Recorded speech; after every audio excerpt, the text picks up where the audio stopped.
ನಮಸ್ಕಾರ ವೀಕ್ಷಕರೇ, ನೀವು ನೋಡ್ತಾ ಇದ್ದೀರಾ ಪಬ್ಲಿಕ್ ನ್ಯೂಸ್ 24x7. ನಾನು ಶ್ರವಿಜಯ್. ಧೋನಿ ಗರಡಿಯಲ್ಲಿ ಪಳಗಿದ 4 ಕ್ರಿಕೆಟಿಗರು ಇವರೇ.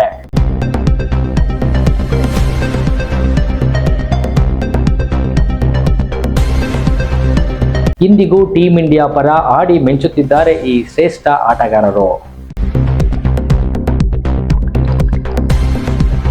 MS ಧೋನಿ ನಾಯಕತ್ವದಲ್ಲಿ ಭಾರತವು ICC T20 ವಿಶ್ವಕಪ್ 2007, ಕ್ರಿಕೆಟ್ ವಿಶ್ವಕಪ್ 2011 ಮತ್ತು ICC ಚಾಂಪಿಯನ್ಸ್ ಟ್ರೋಫಿ 2013 ಪ್ರಶಸ್ತಿಗಳನ್ನು ಗೆದ್ದಿದೆ. ಇದಲ್ಲದೆ 2009ರಲ್ಲಿ ಭಾರತ ಮೊದಲ ಬಾರಿಗೆ ಟೆಸ್ಟ್ನಲ್ಲಿ ನಂಬರ್ 1 ಕೂಡ ಆಗಿತ್ತು.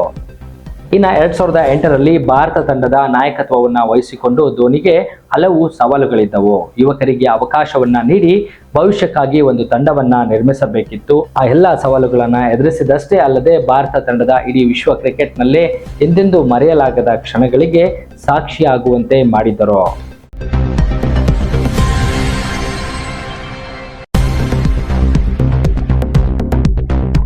ಇನ್ನು 2008ರಲ್ಲಿ ಭಾರತ ತಂಡದ ನಾಯಕತ್ವವನ್ನ ವಹಿಸಿಕೊಂಡು ಧೋನಿಗೆ ಹಲವು ಸವಾಲುಗಳಿದ್ದವು.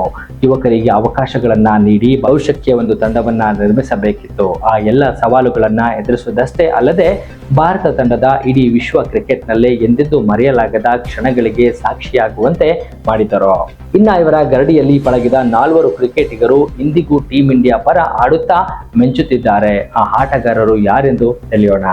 ರೋಹಿತ್ ಶರ್ಮಾ ನಿರಂತರ ಕಳಪೆ ಫಾರ್ಮ್ ನಡುವೆಯೂ ರೋಹಿತ್ ಶರ್ಮಾಗೆ ಧೋನಿ ಅವಕಾಶ ನೀಡಿದರು.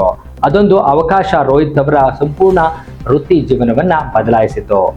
ರೋಹಿತ್ರನ್ನ ಏಕದಿನದಲ್ಲಿ ಆರಂಭಿಕ ಬ್ಯಾಟ್ಸ್ಮನ್ ಆಗಿ ಮಾಡುವಲ್ಲಿ ಧೋನಿ ಕೊಡುಗೆ ನೀಡಿದ್ದಾರೆ. ಅದಾದ ಬಳಿಕ ರೋಹಿತ್ ಶರ್ಮಾ ಹಿಟ್ ಮ್ಯಾನ್ ಆಗಿ ಮಿಂಚಿದ್ದರು. ಈ ಯಶಸ್ಸಿನ ಹಿಂದೆ ಧೋನಿ ಕೊಡುಗೆ ಪ್ರಮುಖವಾಗಿದೆ ಎಂದು ಹೇಳಬಹುದು. ಇನ್ನು ವಿರಾಟ್ ಕೊಹ್ಲಿ. ಧೋನಿ ನಾಯಕತ್ವದಲ್ಲಿ ವಿರಾಟ್ ಕೊಹ್ಲಿ ತಮ್ಮ ವೃತ್ತಿ ಜೀವನವನ್ನ ಪ್ರಾರಂಭಿಸಿದರು. ಕೊಹ್ಲಿಗೆ ಏಕದಿನದಲ್ಲಿ 3ನೇ ಸ್ಥಾನಕ್ಕಿರುವ ಅವಕಾಶವನ್ನ ನೀಡಿದ್ದು ಕೂಡ ಧೋನಿಯೇ. ಅವರ ಉತ್ತಮ ಪ್ರದರ್ಶನ ಕಂಡ ಧೋನಿ ಟೆಸ್ಟ್ನಲ್ಲೂ ಅವಕಾಶ ನೀಡಿದರು. ಆದರೆ 2011-12ರಲ್ಲಿ ಆಸ್ಟ್ರೇಲಿಯಾ ಪ್ರವಾಸದಲ್ಲಿ ವಿರಾಟ್ ಕೊಹ್ಲಿ ಯಶಸ್ಸಾಗಲಿಲ್ಲ. ಆದರೂ ಸಹ ಧೋನಿ ಕೊಹ್ಲಿಯ ನಿರಂತರ ಅವಕಾಶಗಳನ್ನು ನೀಡುತ್ತಾ ಬಂದರು. ಕೊನೆಗೆ ಅಡಿಲೇಡ್ನಲ್ಲಿ ಶತಕ ಆಚರಿಸುವ ಮೂಲಕ ಟೀಕಾಕಾರರಿಗೆ ತಕ್ಕ ಉತ್ತರ ನೀಡಿದ ಕೊಹ್ಲಿ ಧೋನಿ ನಂಬಿಕೆಯನ್ನ ಉಳಿಸಿಕೊಂಡರು. ಇನ್ನು 2012ರಲ್ಲಿ ಭಾರತನಲ್ಲಿ ಕೊಹ್ಲಿ ಬದಲಿಗೆ ರೋಹಿತ್ ಅವಕಾಶ ನೀಡಲು ಆಯ್ಕೆಗಾರರು ಬಯಸಿದ್ದರು. ಆದರೆ ಧೋನಿ ತಮ್ಮ ಅಂತಿಮ 11ರಲ್ಲಿ ವಿರಾಟ್ ಕೊಹ್ಲಿಯನ್ನ ಸೇರಿಸಿಕೊಂಡರು. ಈ ಬಗ್ಗೆ ಸ್ವಂತ ಭಾರತದ ಮಾಜಿ ಬ್ಯಾಟ್ಸ್ಮನ್ ವೀರೇಂದ್ರ ಸೆಹ್ವಾಗ್ ಹೇಳಿದ್ದು, ಈ ಸಮಯದಲ್ಲಿ ನಾನು ಉಪನಾಯಕನಾಗಿದ್ದೆ. ಧೋನಿ ಸಲಹೆ ಮೇರೆಗೆ ರೋಹಿತ್ ಬದಲಿಗೆ ಕೊಹ್ಲಿಯನ್ನ ಆಯ್ಕೆ ಮಾಡಿದ್ದೆವು ಎಂದಿದ್ದಾರೆ. ಇನ್ನು ರವಿಚಂದ್ರನ್ ಅಶ್ವಿನ್. ಆಫ್ ಸ್ಪಿನ್ನರ್ ರವಿಚಂದ್ರನ್ ಅಶ್ವಿನ್ ಇಂದು ವಿಶ್ವದ ಅತ್ಯುತ್ತಮ ಸ್ಪಿನ್ ಬೌಲರ್ಗಳಲ್ಲಿ ಒಬ್ಬರು. IPL 2010ರಲ್ಲಿ ಮೊದಲ ಬಾರಿಗೆ ಅಶ್ವಿನ್ಗೆ ಆಡುವ ಅವಕಾಶವನ್ನ ಧೋನಿ ನೀಡಿದರು. ಅಂದು ನಂಬಿಕೆಗೆ ತಕ್ಕಂತೆ ಉತ್ತಮ ಪ್ರದರ್ಶನ ಕೂಡ ಮಾಡಿದರು. ಧೋನಿ ನಾಯಕತ್ವದಲ್ಲಿ ಅಶ್ವಿನ್ IPLನಲ್ಲಿ CSK ಪರ ಆಡಿದ್ದು ಇವರ ಪ್ರತಿಭೆಯನ್ನ ನೋಡಿ ಆ ಬಳಿಕ ಭಾರತ ತಂಡಕ್ಕೆ ಸೇರ್ಪಡೆಗೊಂಡರು. 2010ರಲ್ಲಿ ತಂಡ ಸೇರಿದ ಅಶ್ವಿನ್ ಮರು ವರ್ಷ ಅಂದ್ರೆ 2011ರಲ್ಲಿಯೇ ವಿಶ್ವಕಪ್ಗೆ ಆಯ್ಕೆಯಾದರು. ಇನ್ನು ರವೀಂದ್ರ ಜಡೇಜಾ ಇದು ಟೀಂ ಇಂಡಿಯಾದ ದೊಡ್ಡ ಮ್ಯಾಚ್ ವಿನ್ನರ್ಗಳಲ್ಲಿ ಒಬ್ಬರಾಗಿದ್ದಾರೆ.